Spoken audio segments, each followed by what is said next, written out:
In this quick video, we're going to show you how to install the FR cover on the breathing tube.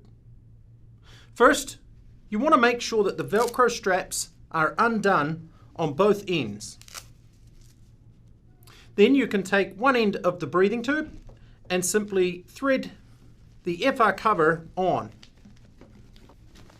You may need to shake that and then pull the opposite end through so that you can tighten the Velcro strap.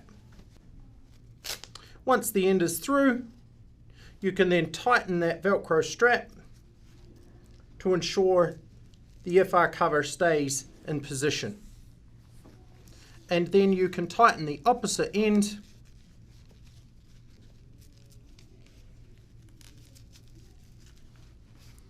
and that is how to install the FR cover on the breathing tube.